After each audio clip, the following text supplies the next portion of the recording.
Hola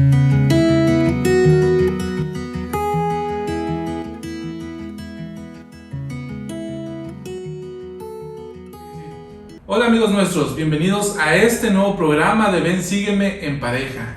Luzma, esta semana vamos a analizar el tema de la resurrección, Pascua de Resurrección. Sí, así es un gran tema. Creo que en lo personal me encanta porque nos da un fortalecimiento espiritual a cada uno de nosotros y permite también enriquecernos como seres humanos y asimismo poder acercarnos al Salvador y reconocerlo como tal. El título de la lección es Soy el que vive, soy el que fue muerto. De entrada, Luzma, surge una pregunta. ¿Por qué es necesario comprender y estudiar la expiación? Bueno, principalmente porque la expiación es la base de la fe, ¿sí? A medida que nosotros aprendemos acerca de la expiación, nos vamos a ir fortaleciendo como personas. Si llegáramos a comprenderlo como tal, pues estaríamos fortaleciendo nuestra salvación de manera personal, ¿no? Una de las cosas que ha comentado uno de los eruditos de la iglesia, Bishop Robert, y él ha dicho que a medida que comprendamos la expiación, vamos a tener una mayor conversión en nuestra vida. Conversión. Okay. Y entonces yo creo que esta es la parte principal de por qué el comprender la expiación es tan necesario, porque esto nos da la oportunidad de llegar a esta conversión que todos buscamos el día a día. Cierto, viene a mi mente algunas cosas. Una es, la expiación es la parte fundamental del plan de salvación. ¿Sí? Es necesario comprender la expiación porque en ello radica la salvación o exaltación que yo puedo llegar a alcanzar. Y la otra cosa que viene a mi mente es lo siguiente, que cuando nosotros comprendemos algo, nuestra visión se amplía, se amplifica. Cualquier cosa, ¿no? Entonces, cuando yo llego a comprender la expiación, mi visión sobre el plan de Dios se amplía. Entonces soy iluminado y recibo el Espíritu de luz y verdad para comprender los misterios del Señor, para comprender en toda su magnitud el plan de salvación, para comprender las cosas pasadas, presentes y futuras.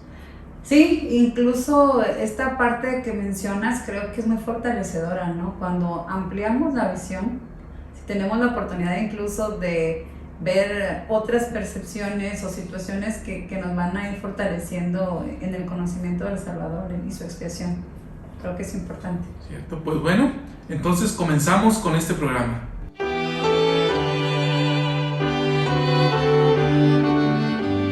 Ya que hemos analizado y hemos aprendido acerca de por qué es necesario comprender la expiación, creo que un punto muy importante, Salvador, es saber qué es la expiación.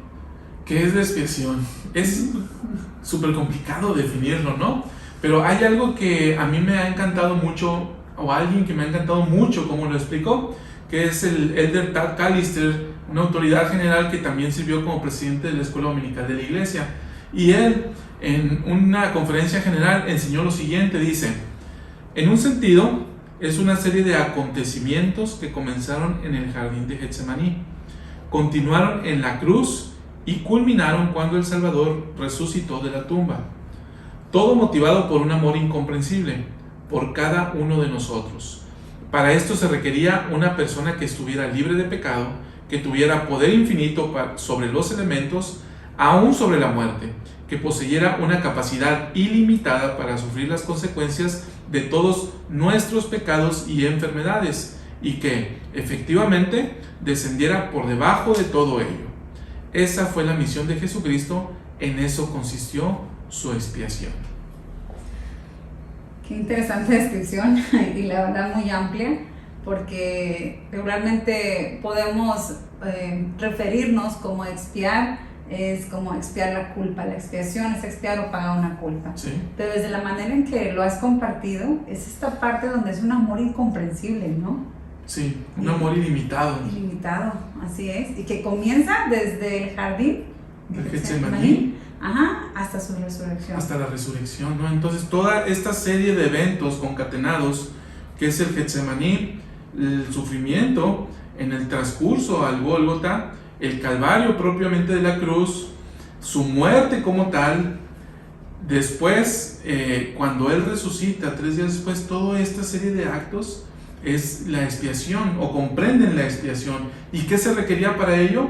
Bueno, alguien que pudiera vencer la muerte, alguien que estuviera libre de pecado, alguien que pudiera descender por debajo de todo, alguien que tuviera el don y las características y el poder de un Dios. El único que había alcanzado este grado de los hijos de Dios era Jehová, y era el único que podía llevar a cabo esta expiación.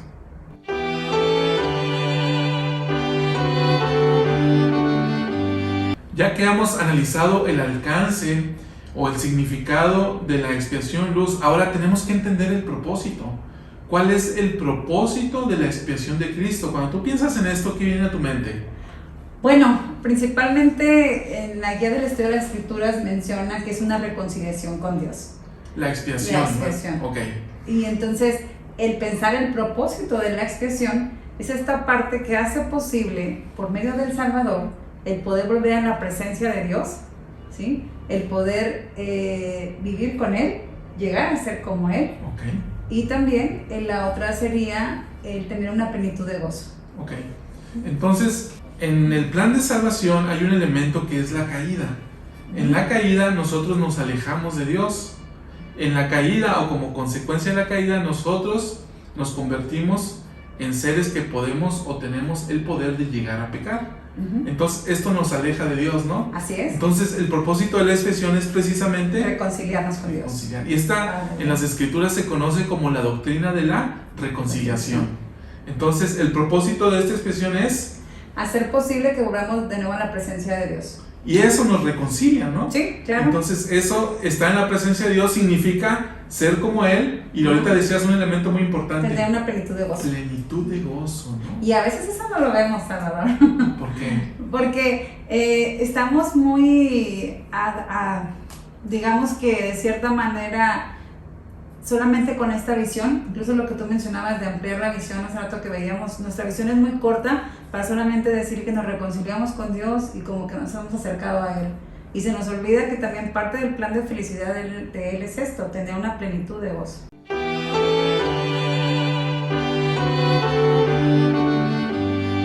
Hemos aprendido acerca de por qué es necesario tener un conocimiento amplio acerca de la expiación, cuál es el propósito de la expiación e incluso cómo esta puede fortalecernos, ¿no? Y sabemos que dentro la parte principal o la parte central de la expiación es el Salvador y todo lo que Él tuvo que llevar a cabo para poder tenerla en nuestras vidas.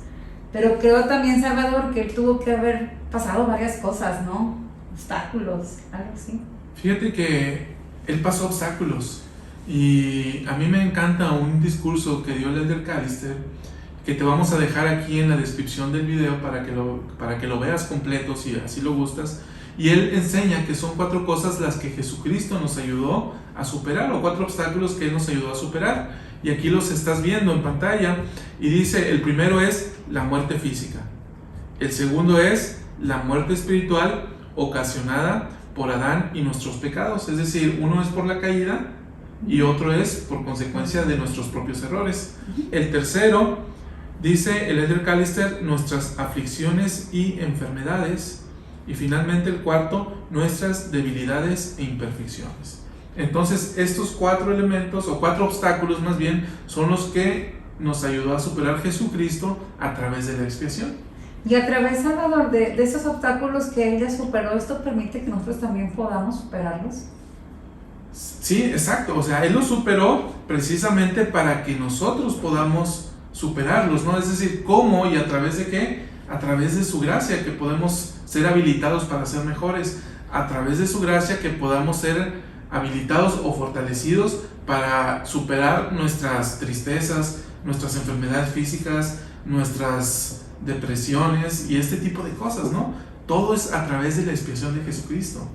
Así es, y pues bueno, a través de ello podemos fortalecernos, podemos reconocer también que Él es el Salvador y Él ha pasado por los obstáculos que cada uno de nosotros ya ha pasado o estamos pasando y que fortalezcamos nuestra fe en Él.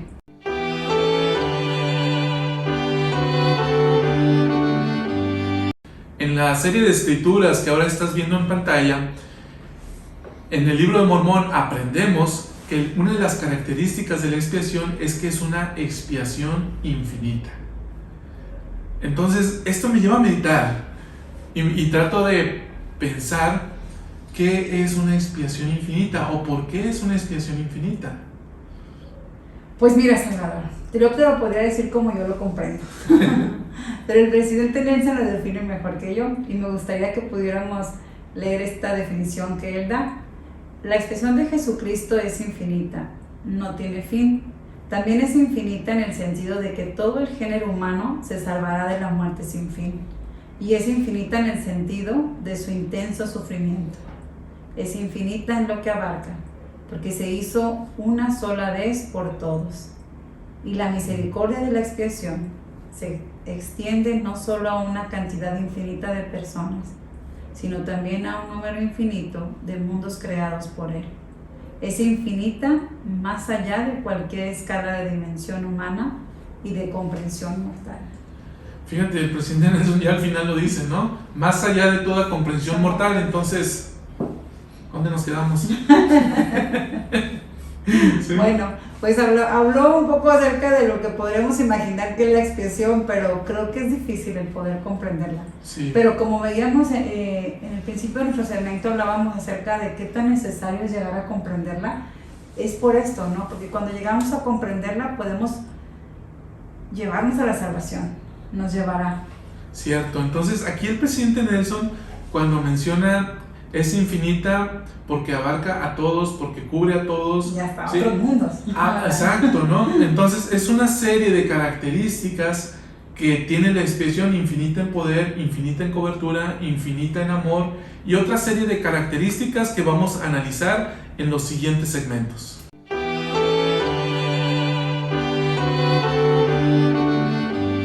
Es el tiempo de analizar algunas de las características de la expiación. Vamos a empezar con que la expiación es infinita en poder. Así es, y creo que el Doctrina y Convenios 93:17 lo describe muy bien, Salvador. ¿Qué dice esta escritura? Esta escritura nos dice: y recibió todo poder, tanto en el cielo como en la tierra, y la gloria del Padre fue con él, porque moró en él. Es decir, Jesucristo pudo llevar a cabo la expiación porque recibió todo poder. ¿Y de quién lo recibió? Del Padre. Sí, leemos en las escrituras que Él fue creciendo de gracia en gracia. Entonces, cuando Él estuvo en la tierra, fue recibiendo este poder conforme Él iba desarrollándose, iba aprendiendo. Sin embargo, debemos recordar que ese poder no es sino un reflejo del que Él ya había recibido en la preexistencia, porque allá Jehová ya era un Dios. Sí, claro. Y como bien lo dices tú, y uno se puede llegar a asombrar cómo el poder que tenía, o la sabiduría, por ejemplo, cuando tenía los 12 años y se para frente al templo ante estos hombres tan eruditos, ¿no? Y de gran conocimiento, pero solamente era un reflejo del Espíritu, como tú dices, que era ya y que ahora estaba en esta vida mortal. Cierto, entonces este poder lo recibió del Padre. Ahora ¿qué tiene que ver este poder conmigo? Sí, la expiación es infinita en poder.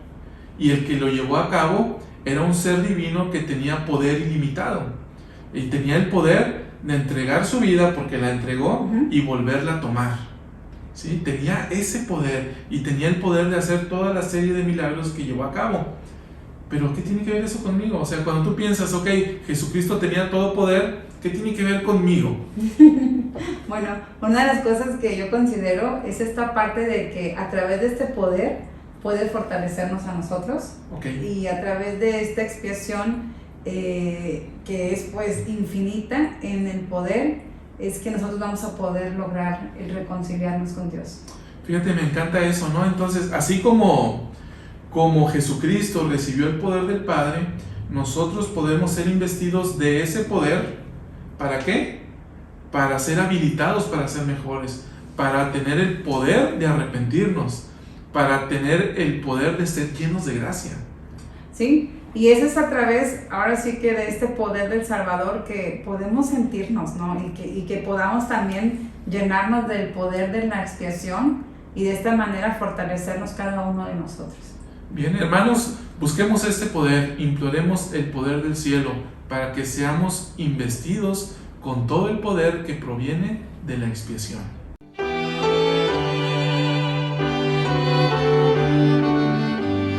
Dos características adicionales de la expiación es que es infinita en tiempo e infinita en cobertura. ¿Qué es una y qué es otra, Luz? ¿Qué es infinita en cobertura?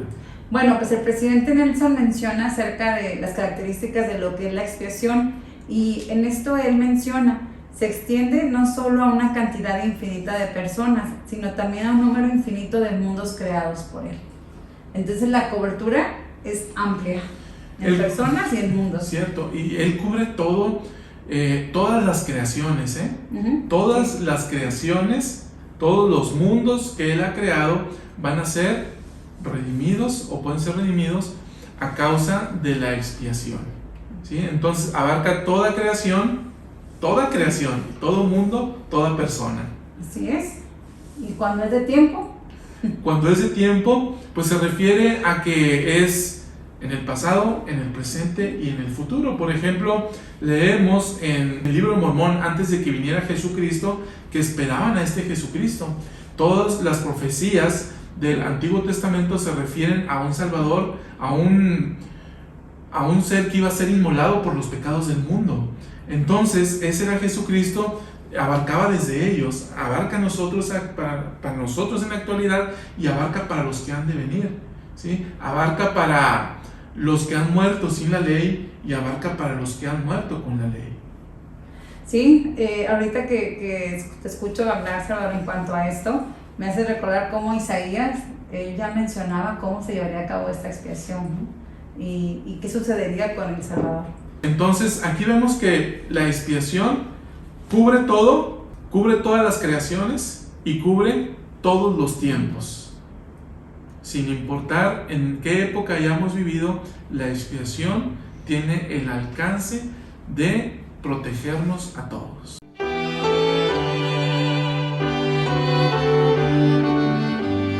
Vamos con otro elemento.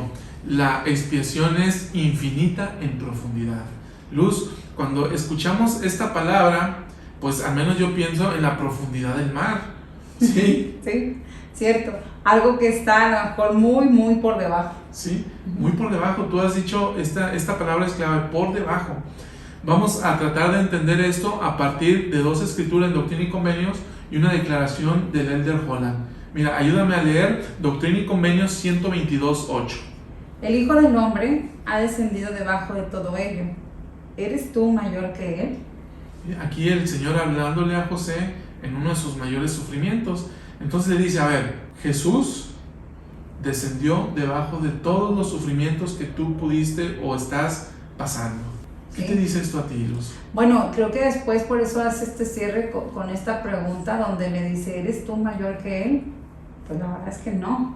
Y a veces uno no quiere pasar por todos esos sufrimientos, ¿no? No les gusta estar por debajo de todo lo que tenemos que vivir como seres humanos, y se nos olvida que ya el propio Salvador lo hizo. Fíjate, no había reflexionado en esto porque dice, ¿eres tú mayor que él? Creo que se refiere, no se refiere a que Jesucristo sea más importante, sino que Jesucristo ya fue mayor en sufrimiento que lo que él, José Smith, en ese momento estaba pasando o cualquiera pudiera pasar. Sí, así es. Y esa es la parte que podemos también ver cómo es infinita en profundidad, ¿no? Pero también, ¿qué es lo que menciona el Elder Holland? Fíjate, el Elder Holland dice lo siguiente, dice, testifico que la expiación del Salvador quitará no solo la carga de nuestros pecados, sino también la de nuestras desilusiones y la de nuestros dolores, la de nuestros sufrimientos y la de nuestra desesperación. Desde el principio, el confiar en su ayuda ha tenido por objeto darnos el motivo y la manera de mejorar, el incentivo para dejar a un lado nuestras cargas y labrar así nuestra salvación. Entonces me encanta, ve las palabras que menciona el Elder Holland. Dice desilusiones, dice dolores. No solo el pecado, también lo menciona. Ajá. Y este tipo de sufrimiento que el ser mortal en ocasiones vivimos, ¿no? Como mencionabas tú ahorita, estas palabras de desilusiones, esta situación de dolores, de sufrimientos, tristezas, depresiones que vivimos, porque esto es parte del ser humano, del poder estar sobre esta tierra que se va a vivir. Y a mí también me encanta esta declaración de Neville Holland, ¿no? ¿Y cómo te hace sentir? Bueno, a mí en lo particular me da esta parte también de sentir fortaleza y también sobre todo el poder ir hacia el Cristo, el poder recordar que Él va a poder sanarme en mis sufrimientos, desilusiones e incluso también del pecado. Cómo es que me da este deseo de querer ir hacia Él, ¿no? Y Él puede cubrirlo. ¿Tú lo has sentido? Sí, claro. ¿Cómo lo has sentido? Pues he tenido la oportunidad de tener y vivir esta experiencia de poder sentir al Salvador y su poder, de cómo Él puede levantarme de mis dolencias, de mis aflicciones físicas y también emocionales, y de esta manera Él ha fortalecido mi vida. Y la verdad es que a través de ello he podido sentir que voy dando un paso más hacia el Salvador, hacia Él. Y esto es maravilloso, fíjate, porque cuando uno pasa esos momentos y uno puede llegar a sentirse solo, y quizás tú te has sentido así, yo me he sentido así, ¿sí? Entonces cuando uno recurre al Salvador y siente que Él está ahí, que Él personalmente está ahí sosteniéndote, uno puede llegar a sentir ese poder de Él, ¿no? Que Él ya pasó por eso y que te está ahí sosteniendo. Sí, y te da la fuerza. En lo personal he tenido esta experiencia donde Él me ha dado la fuerza para poder levantarme y poder seguir. Y esta parte que mencionas, creo que es una experiencia que todos nosotros podemos vivir y podemos fortalecernos en ella. Y decías tú, en una ocasión todos nos hemos sentido solos. El mismo Salvador en un momento tuvo que pasar también por este sentimiento, y es lo que también Él se vio fortalecido a través del Padre, ¿no? ¿Por qué me has desamparado, hijo, no? Sí. Fíjate, hay una escritura adicional en Doctrina y Convenios. Dice la sección 88, versículo 6: quien descendió a lo alto, como también descendió debajo de todo, por lo que comprendió todas las cosas, a fin de que estuviese en todas las cosas y a través de todas las cosas la luz de la verdad.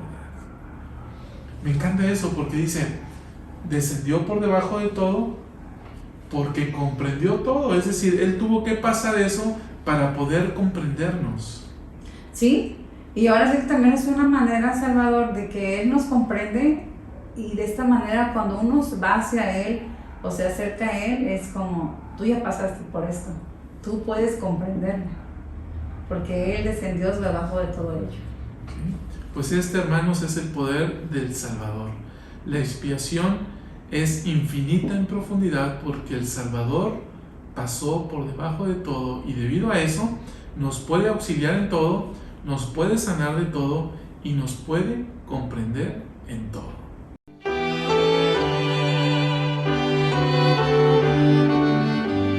Otra característica de la expiación es que la expiación es infinita en el grado de sufrimiento. ¿Qué representará esto, Salvador? Buena pregunta. Doctrina y Convenios, y lo analizamos hace unas semanas en Ven, Sígueme, contiene la descripción del Salvador hablando de su propio sufrimiento.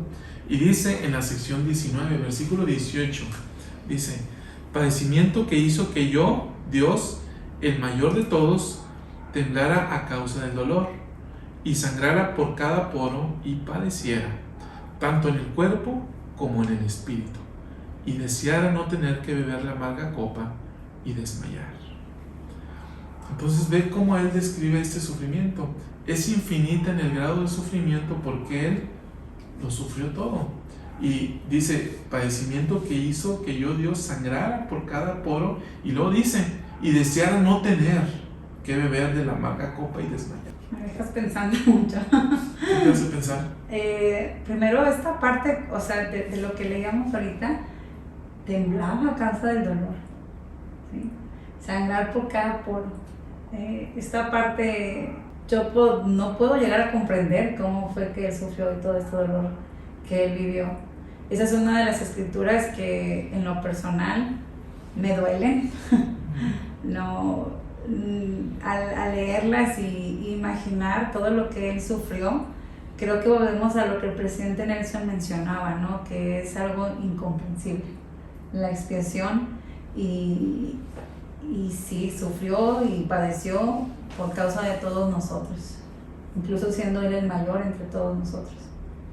Me encanta esto, hermanos, que podamos juntos tratar de valorar más este sufrimiento del Salvador. Él ya sufrió, su sufrimiento ya es infinito, y nosotros no nos queda sino agradecer por un lado, y dos, tomar a Jesucristo y limpiarnos a través de su sangre, que su sangre pueda expiar nuestros pecados.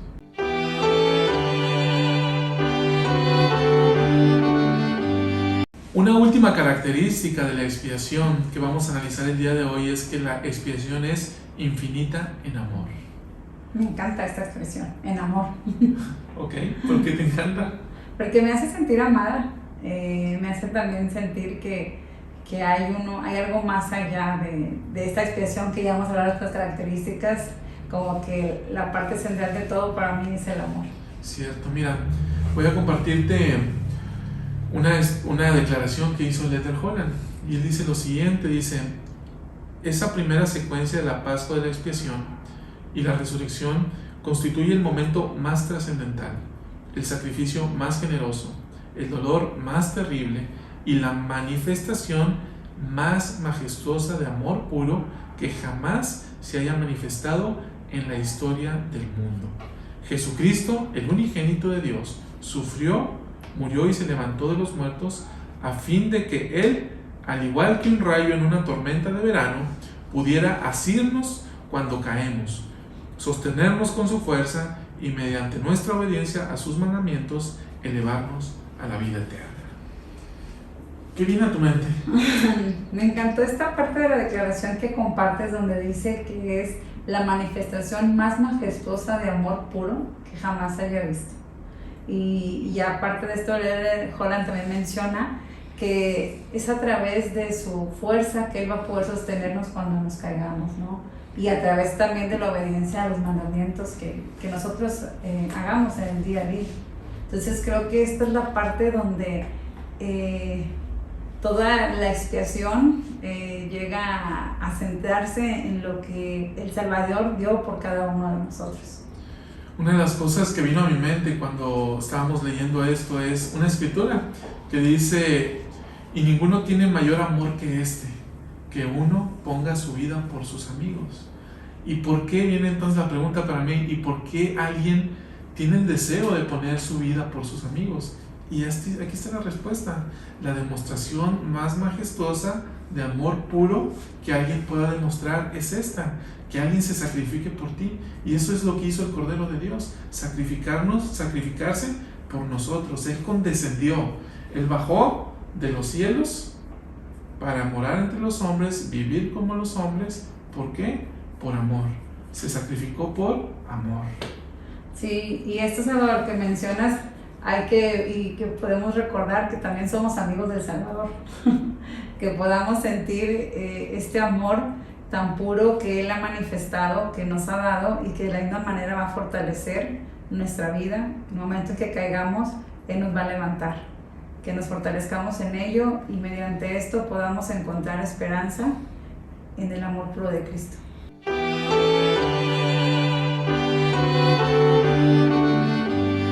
Me encanta esto que has dicho, Luz, que podamos sentir la manifestación del amor puro de Jesucristo. Hermanos, hemos hablado sobre estas características de la expiación. La expiación es infinita en tiempo, en cobertura, en amor, en profundidad.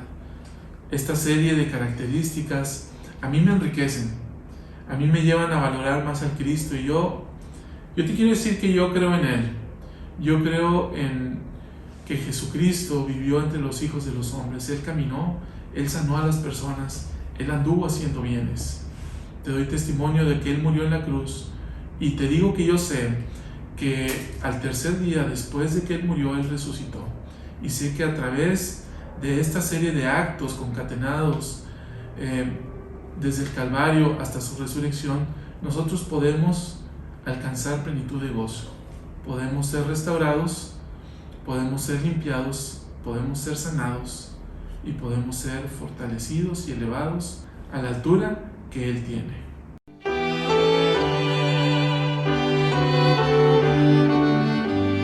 Una de las cosas maravillosas de esta semana es que podemos recordar la resurrección de Jesucristo. Jesucristo, cuando resucitó, se aseguró de que hubiera testigos de eso. Sí, y creo que eso es muy importante porque de esta manera incluso Él deseaba que se diera a conocer su resurrección. Entonces creo que buscó ciertos testigos y otros pues fueron parte del acontecimiento del Salvador sobre esta tierra, pero a través de ellos se pudo dar a conocer su resurrección. Es cierto, ¿no? Unas de ellas fueron las mujeres que fueron a la tumba del Señor el día el domingo, ¿no? El domingo, sí eso es parte de lo que también podemos aprender, pues cuando el Salvador muere, a ellos les entregan su cuerpo y estaba iniciando el día de reposo. Entonces estas mujeres lo que hacen es que le envuelven con sábanas de lino, con esencias aromáticas, sí, como se hacía y se llevaba a cabo en la tradición judía, y de esta manera pues entonces al Salvador se le pone en el sepulcro y después de ello pues ellas van a visitarle hasta el tercer día, que es el domingo. ¿Por qué? Porque entonces ellas iban a seguir con el proceso porque el sábado nadie le había visitado porque estaba en el día de reposo y no podían profanarlo, ¿no? Que es parte de la tradición judía. Incluso menciona Lucas acerca de estas mujeres que eran María Magdalena, y la otra María, madre de Jacob. Entonces, entre todas ellas y otras mujeres más habían ido a este sepulcro y lo encontraron vacío. Esta es la parte interesante, ¿no? Y ahí es cuando aparece el ángel, ¿no? Aparecen un par de ángeles y entonces le preguntan: ¿por qué buscáis entre los muertos al que vive? Qué gran pregunta. Y a mí me hizo reflexionarla porque, o sea, que ellos mismos, estos ángeles, te digan: ¿por qué buscas? ¿No? ¿Por qué lo buscas si Él está vivo? Sí, y ellos mismos contestan la pregunta, ¿no? Porque dice: ha resucitado. Sí, Él vive. Así es. Y otra también de estas mujeres que fue María Magdalena. Incluso el Señor tiene un encuentro muy personal con ella y de esta manera pues también ella, al sorprenderse porque estaba llorando y no había reconocido al Salvador, se habían presentado ante ella dos ángeles, como ella decía que había visto, y uno en cada uno de los lados, ¿no? De la tumba. De la tumba, en su cabecera y en los pies. Entonces le dice, ¿no? ¿Por qué lloras? Sí. Y ella pensaba que era el hortelano. Sí. Y cuando ella voltea, le va a empezar a decir por mi Señor, por el Salvador, y se da cuenta que es Él. Entonces ella, al sorprenderse, la primera reacción es pues quererle tocar, ¿no? El poder abrazarlo, el poder expresarle su amor, como todos los discípulos del Salvador y quienes lo habían visto sufrir. Entonces él le dice pues que no lo toque, ¿no? Sí. Que todavía no ha ascendido al Padre. Entonces, hay algo que me gusta de ahí, que me gustaría leer literalmente, que es en Juan capítulo 20, donde dice en el versículo 17: pero ve a mis hermanos y diles. Y entonces María Magdalena dice en el versículo 18: fue a dar las nuevas a los discípulos de que había visto al Señor y que Él le había dicho estas cosas. Sí, esta es la parte que vemos que el Salvador se vale de testigos para que vayan y declaren acerca de su resurrección. Incluso esto que mencionan esos versículos, el Salvador se presenta ante los discípulos. Cierto. Antes de que sigamos con esta parte de los discípulos, a mí me encantaría hacer esta reflexión. Así como nosotros todos podemos ser María Magdalena, ¿sí? Ve y diles que yo vivo, ¿sí? Entonces aquí nos convertimos en ella y podemos dar testimonio del Salvador. Podemos hablar acerca de Él. Y podemos hablar acerca de esta resurrección del Salvador. Y sobre todo en esta semana que compartimos esta creencia con muchas personas que nos rodean, creo que es un buen momento de poder hacerlo, de testificar y de esta manera también ser partes de testigos, ¿no? del Salvador. Entonces nos convertimos en ella y vamos y le decimos a la demás gente que Él vive. Ahora, otro que tú habías mencionado ahorita eran los discípulos, ¿no? ¿Qué Ajá. pasó con ellos? Cuando el Salvador le dice a María que vaya y les anuncie, pues María Magdalena va con ellos, ¿no? Sí. Y les dice que ha visto el Salvador. De cierta manera ellos, incrédulos ante ello, pues estaban reunidos. Eran 11 los que estaban ahí reunidos y estaban incluso a puertas cerradas, se dice, Sí. porque tenían este temor ante los judíos, pues por todo lo que había pasado con el Salvador, ¿no? Sí. Entonces, estando ellos ahí, el Señor llega y aparece en medio de ellos. Y dice en el versículo 36 de Lucas 24, y mientras ellos aún hablaban de estas cosas, Jesús se puso en medio de ellos y les dijo: paz a vosotros. Mirad mis manos y mis pies, que yo mismo soy. Palpad y ved, porque un espíritu no tiene carne ni hueso, como veis que yo tengo. Así es, fíjate, el Salvador todavía los invita a que vengan hacia Él, que lo toquen y se den cuenta que Él es el Cristo resucitado. E incluso esto me lleva también otro testigo que pudo vivir esta situación, que es el otro apóstol, que es Tomás. En este momento en que estaban los 11 reunidos, faltaba uno y era Tomás. Entonces, cuando el Salvador se va de esta reunión de estos con los apóstoles, Tomás llega después, no especifica así realmente en la Biblia, pero menciona que después cuando llega Tomás hacia ellos, pues ellos le comentan, ¿no? Gozosos de que vimos al Salvador, ha resucitado. Y él les dice que no cree, que hasta que él no toque con su dedo en sus manos, pueda palpar la señal del clavo, que mientras él no pueda meter su mano entre los costados, él no va a creer que el Salvador había resucitado. De hecho, luego el Señor se le apareció a Tomás, ¿no? Uh-huh. Y dice en Juan capítulo 20, versículo 27, pon aquí tu dedo y mira mis manos, y acerca tu mano y ponla en mi costado, y no seas incrédulo, sino creyente. Entonces Tomás le dijo: Señor mío, Dios mío. Lo reconoce, ¿no? Como el mismo Salvador que está presente ante él. Incluso el Salvador le dice: aquí estoy. Y él le responde. Después también el Salvador está en la escritura, en el versículo 29, le dice, Jesús le dijo: porque me has visto, Tomás, has creído. Bienaventurados los que no vieron y creyeron. Creo que esa es una gran enseñanza que podemos ver, que Tomás necesitaba ver para creer, y en ocasiones esta parte es la que a veces puede tener esta visión borrosa donde podemos alejarnos incluso del Salvador porque queremos verlo para poder creer que ha resucitado. Sí, a veces no reconocemos al Salvador nosotros mismos, a veces no reconocemos su expiación, a veces creemos en Él pero no le creemos a Él. Entonces muchas veces podemos llegar a ser Tomás, y en ese sentido podemos ir ante Él y, hablando figuradamente, tocarlo, ¿no? Y decirle: Señor mío y Dios mío, y llegar a ser bienaventurados como Él lo fue, porque vio al Salvador resucitado. Y Luz, otro relato que seguramente tienes en mente, u otros testigos del Salvador resucitado, son los dos hombres que lo vieron en el camino de Emaús.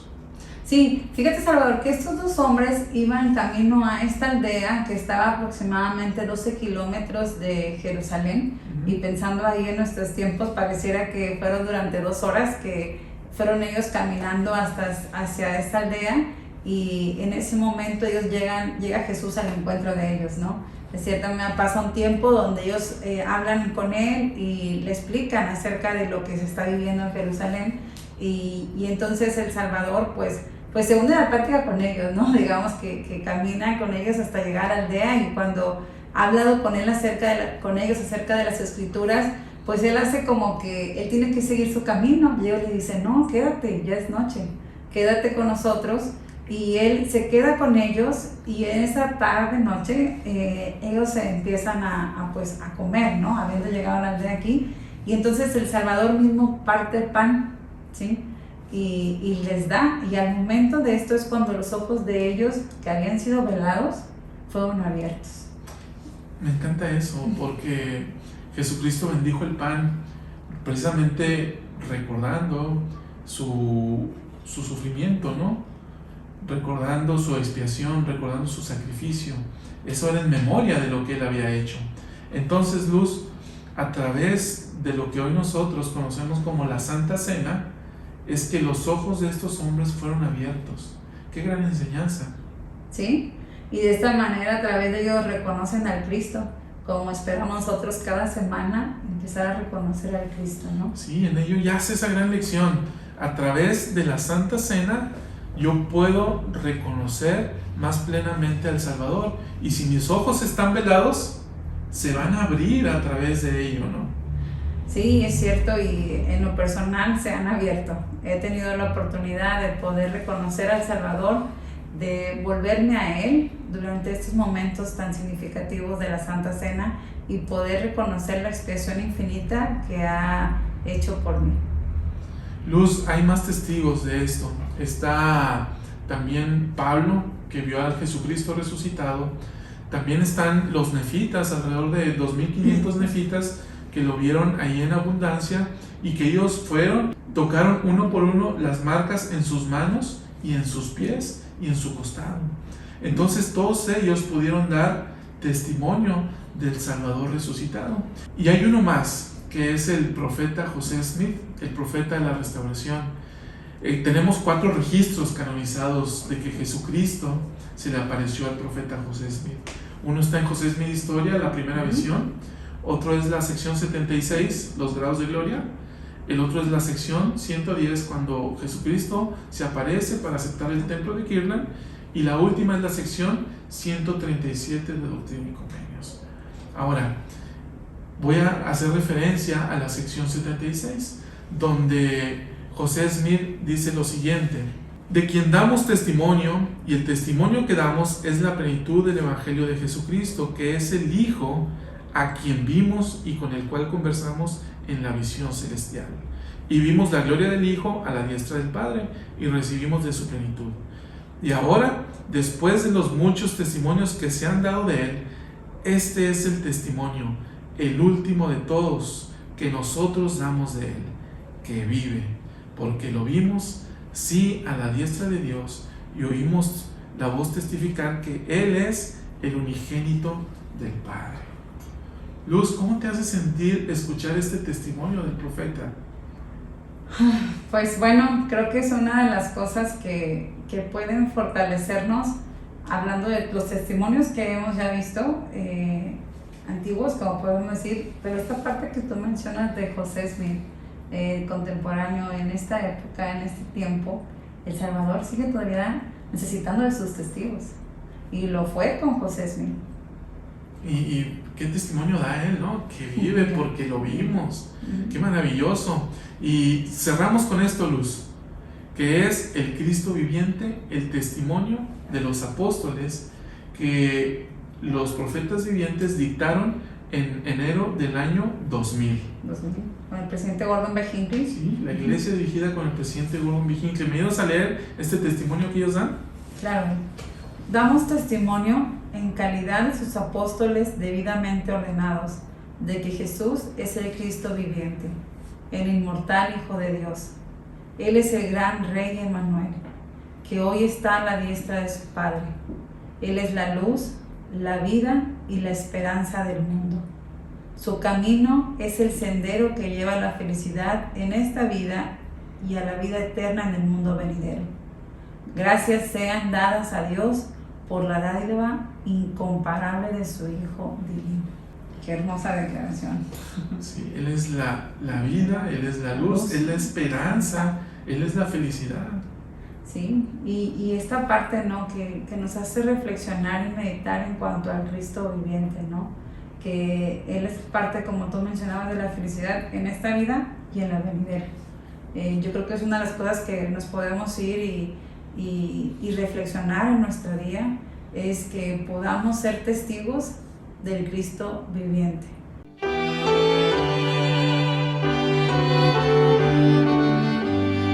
Una Una de las cosas más maravillosas que podemos hacer es estudiar el ministerio, la vida, el sacrificio y la expiación de nuestro Señor Jesucristo.